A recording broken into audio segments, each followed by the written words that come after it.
Terus sisa-sisa makanan ini kalau sisa numpuk itu yang menyebabkan tumbuhnya jamur. Kalau sudah berjamur, merusak air, akhirnya penyakit datang ke koinya. Oke. Penumpukan pakan ini karena overfeeding atau karena ikan dalam musim-musim seperti ini dia mulai menurunkan untuk intensitas makannya atau seperti apa? Semuanya Mungkin gini Pak, kalau semisal nih teman-teman sudah ada yang terlanjur ikannya sakit, nah treatment yang harus dilakukan apa sih Pak? kalau ikan sakit itu Biasanya lepas bulan apa sih Pak mulai aman lagi Pak? bulan Agustus sudah mulai aman, masih dingin Agustus tapi sudah mulai sedikit yang sakit karena logikanya ya.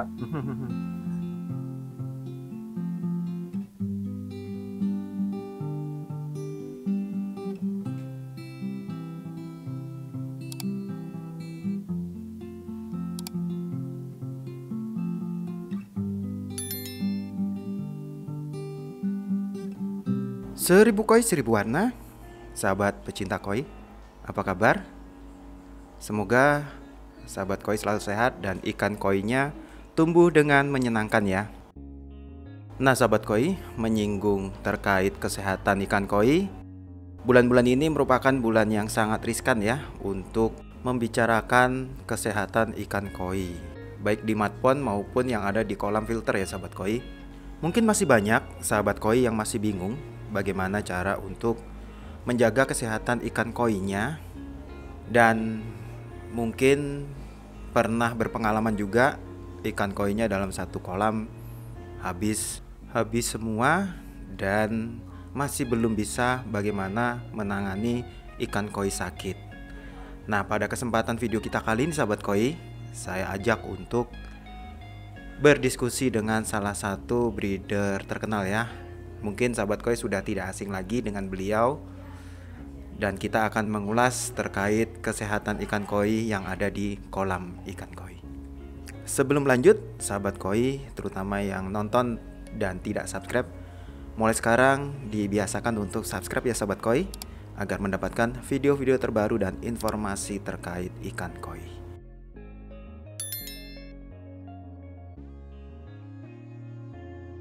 Selamat siang Pak Agung.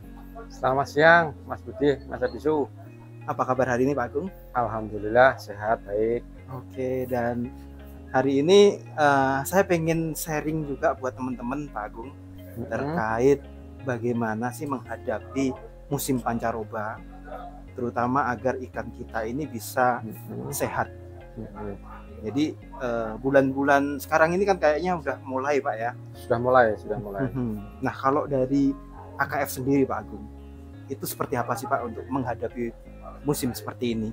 Ya, nah, jadi siklus tahunan yang selalu kita hadapi, mau tidak mau kita akan berhadapan di musim seperti ini ya. Jadi pancaroba ini yang paling berbahaya. Jadi startnya ini sudah mulai bulan Juni kemarin. Juni Pak ya? Juni, Juli, startnya itu mulai Juni itu malah kadang banyak ikan kaget. Pokoknya kita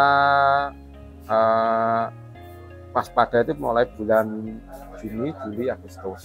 September itu walaupun dingin, walaupun masih ada angin, tapi ikan itu cenderung sudah adaptasi. Nah, caranya untuk mengantisipasi nomor satu itu jaga air. Jaga air? Ya. Kebersihannya? Banyak faktornya ya. Misalkan kalau mud pond bersih, sering dikuras, atau jangan terlalu banyak amonia. Tuh, terus kalau filter jaga airnya paling sering-sering kuras chamber lah. Kalau di filter Pak ya. Betul. Karena kebanyakan teman-teman kolamnya di filter nih. Nah, itu sering dikuras chambernya, karena kalau terlalu chambernya, apalagi chamber yang kecil, tidak sesuai kapasitas dengan kapasitas chamber dengan kolamnya kurang sesuai, pompanya kurang gede, nah itu semakin sering dikuras harusnya. Karena begini logikanya ya. Jadi amonia yang numpuk, sisa-sisa makanan yang numpuk, itu tidak akan bisa tersaring sempurna dengan chamber yang kecil. Oke. Nah, caranya gimana? Biar dikuras, sering dikuras. Terus sisa-sisa makanan ini kalau sisa numpuk itu yang menyebabkan tumbuhnya jamur. Kalau sudah berjamur, merusak air, akhirnya penyakit datang ke koinya. Oke. Penumpukan pakan ini karena overfeeding atau karena ikan dalam musim-musim seperti ini dia mulai menurunkan untuk intensitas makannya atau seperti apa? Semuanya betul, semuanya itu terjadi. Jadi musim seperti ini nafsu makan berkurang. Oke. Berarti kita harus mengurangi makanan supaya tidak berlebihan atau tidak sampai sisa. Oke.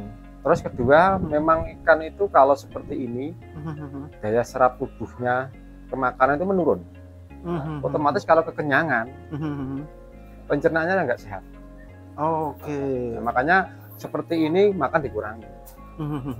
Kalau berlebihan, kalau normal pun ya, itu akan pencernaannya yang tadi kurang bagus. Otomatis kotoran yang semestinya itu adalah kotoran, itu masih banyak nutrisi yang terbuang. Nah, disitulah yang bikin cepat tercemarnya air. Yang terlalu cepat rusak airnya. Merusak air, Pak ya. Dan kerja filter juga terlalu berat. Jadi berat. Makanya sering dikuras filternya, porsi makan dikurangi dari normalnya. Usahakan pokoknya itu jangan sampai berlebihan atau turah lah. Oke, jadi kalau bisa sekali habis, Pak ya. Betul. Atau mungkin mengurangi separuh dari porsi biasanya. Menyesuaikan lah, menyesuaikan. Oke. Menyesuaikan. Jadi bulan-bulan seperti ini kalau kita pengen push body atau mungkin agak dikurangin dulu mungkin, dikurangi, Pak ya? Dan memang ya harus sering kuras-kuras itu. Jangan sampai air yang kotor dibiarkan. Nah, itu yang bikin jamur keluar, penyakit keluar. Kalau sudah kena itu ya nanti bisa merembet seperti itu. Treatmentnya seperti itu sih. Kalau di matpon, kalau di Pak Agung kan lebih banyak matpon nih, Pak. Iya. Berarti penggantian air ini jadi lebih sering. Lebih sering ya. Yang biasanya durasinya 1 bulan itu biasanya 25 hari, kadang 20 hari. Yang biasanya durasinya, yang air ngalir durasinya 2 bulan, 3 bulan itu lebih sering lagi. Yang 3 bulan bisa ke 2 bulan. Oke, berarti intensitas ditambah untuk perawatan di airnya, Pak ya. Terus porsi makan memang saya kurangi. Oh gitu, oke. Jadi untuk push pakan, push body memang nggak dilakukan kalau bulan-bulan ini, Pak ya. Ya. Oke, dan mungkin gini, Pak, kalau semisal nih teman-teman sudah ada yang terlanjur ikannya sakit, nah treatment yang harus dilakukan apa sih, Pak? Kalau ikan sakit itu angkat ikan itu, karantina. Oke. Karantina kalau ikan-ikan sakit biasanya yang jamur atau penyakit apalah, misalkan white spot atau apa. Karantinanya sama sih, pakai garam sesuai dosis. Kalau saya garam itu dosisnya 4 ppm, jadi per kubiknya itu 4 kilo. Per kubiknya 4 kilo. Ya, aerator harus kencang. Terus ada filter, tambahi antibiotik. Oke, pemanas, Pak, mungkin? Kalau saya jemur. Oke, ya, itu sudah sama. Pemanas juga sama, butuh. Kalau teman-teman yang di akuarium ya pakai heater. Oke. Buka fiber atau apa ya pakai heater. Oke. Kalau saya sih kan kolam saya kan pemanasnya kan matahari, saya greenhouse kan. Ya. Jadi ada fasilitas untuk karantina, Pak ya. Betul, saya ada. Nah, kalau untuk ciri-ciri, Pak, semisal nih kalau di matpon atau di filter, ciri-ciri ikan yang mulai mungkin kesehatannya menurun seperti apa sih, Pak? Ikan itu diem dulu pertama. Oke. Diem, entah itu di pojokan, entah itu di bawahnya air grojok, dia diem. Terus siripnya itu juga mingkus, siripnya menutup. Oke. Dia diem gitu. Nah, dari gerakannya itu, terus kalau dilihat fisiknya, putihnya badan, putihnya kulit sisik itu agak kusem atau bahkan kalau sudah perah merah. Mengurat merah. Ya, gitu, ngurat kan? bahasanya petani ngurat. Oke, berarti ada perubahan terutama di skinnya, Pak. Betul. Ya? Dari sekalian perilakunya dia sering berdiam dan menutup siripnya, terus dari skinnya sudah mulai berubah untuk warnanya juga. Betul. Pak, ya? Jadi warna putihnya yang kelihatan jelas itu putihnya itu kusem, atau kalau didekati kalau udah parah itu merah-merah gitu.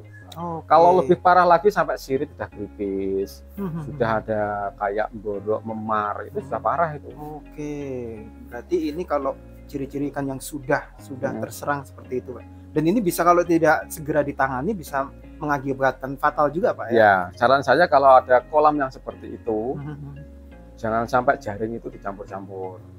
Jaring, serok atau ya habis nyerok ini jangan dipakai untuk nyerok ikan yang sehat. Oke. Fasilitas apapun usahakan jangan sampai terkontaminasi dengan air lain atau kolam lain. Oke.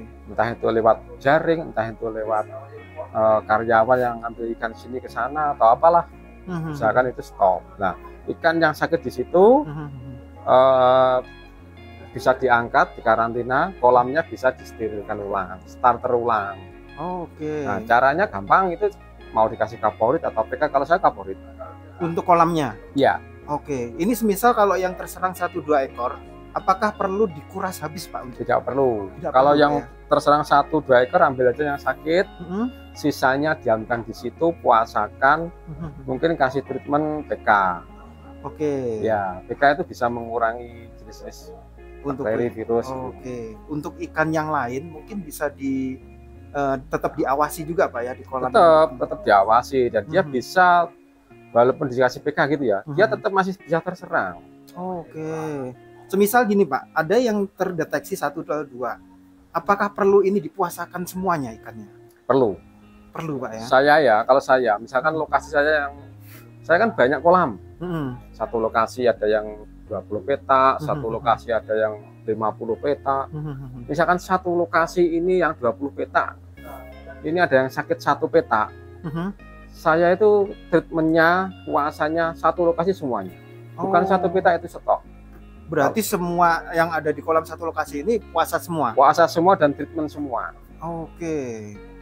Jadi itu kalau semisal ini ada yang terdeteksi yang sakit, betul, Pak ya, nggak nunggu sampai ada yang mati. Jadi harus benar-benar di safety sampai satu wilayah itu. Iya, jadi lumayan pengobatannya, biaya pengobatan, nguras kolam dan lain-lainnya lumayan. Itu treatmentnya sampai berapa hari sih, Pak? Saya kalau lihat kondisi sih, kalau segera kita treatment, segera kita angkat yang sakit, yang parah, sisanya kita treatment, kasih PK, dipuasakan, ini paling 10 hari dan normal lagi. Sekitar 10 harian, Pak. Ya, jadi yang lainnya itu sebetulnya belum belum tertular, ada gejala. Oke. Tapi tetap saya treatment, saya puasakan. Nah, nanti saya biarkan aja treatment tok. 10 hari baru saya kasih makan. Oke, itu mulai sedikit-sedikit, Pak ya. Sebelum dibalikan lagi ke kolam. Ya, bukan itu, yang sisa yang kolam sebelahnya yang tidak terkena tadi. Oke, berarti dia ngikut dapat treatment juga berarti. Betul, Pak ya? Oke. Masa satu lokasi itu kalau saya ya. Tapi kalau teman-teman mungkin terlalu berat di biaya pengobatan atau apa, mungkin satu kolam itu aja enggak apa-apa. Yang lainnya puasa gitu aja. Oke, ini untuk treatment terutama di matpon karena kolamnya lebih besar dan lebih luas di. Ya. Kalau di matpon itu mau tidak mau air itu pasti tercampur, Mas. Ya. Beda sama kolam-kolam filter. Begitu kita pisah, seroknya aman, Mas. Kalau di matpon nggak bisa ya, karena rata-rata nyambung. Itu yang saya selalu treatment semua satu lokasi. Oke, biasanya lepas bulan apa sih, Pak, mulai aman lagi, Pak? Bulan Agustus sudah mulai aman. Masih dingin Agustus, tapi sudah mulai sedikit yang sakit karena logikanya ya, bulan-bulan 6 itu, bulan Juni itu kaget-kagetnya orang lah, kaget-kagetnya semua makhluk lah. Oke, karena ada perubahan yang signifikan sekali, Pak. Tapi kalau Agustus, September itu sudah dingin, masih dingin, tapi kita sudah adaptasi tuh. Ya, berarti butuh waktu untuk adaptasi ini yang bisa menyebabkan ikan sakit. Ya. Oke. Nih sahabat koi, satu informasi lagi buat teman-teman terutama pecinta koi yang masih bingung mungkin kalau menghadapi bulan-bulan seperti ini. Kenapa kok ikan saya kok makannya nggak suka, begitu dikasih makan dia diem aja atau apa, mungkin bisa terjadi karena bulan-bulan seperti ini, Pak ya. Iya. Nah, ini sahabat koi, satu informasi penting buat sahabat koi semua. Dan kita ucapkan terima kasih buat Pak Agung. Sama-sama, Mas Bisu. Oke, sahabat koi, terima kasih udah nonton video kita kali ini. Kalau pengen ngobrol lagi atau mungkin sahabat koi masih ada pertanyaan, boleh ditulis di kolom komentar. Nanti sahabat koi kita akan bikin untuk dijawabkan dalam bentuk video juga. 1000 koi 1000 warna.